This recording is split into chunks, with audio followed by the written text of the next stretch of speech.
So I'm going to show you how to make your website invisible to the web. So you're going to log into your WordPress dashboard. You're going to go to settings, then reading, then you're going to go to search engine visibility.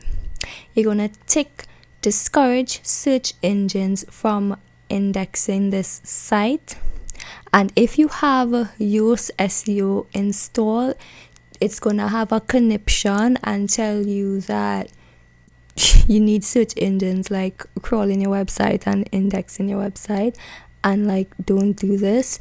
But this is something that you may want to do when you are in the building stage of your website and you don't want people stumbling upon your website and seeing it like under construction while you're constructing it. All right, so that's how you make it invisible, and it's not foolproof because it will tell you that this is a request. It doesn't mean that the search engines will honor it.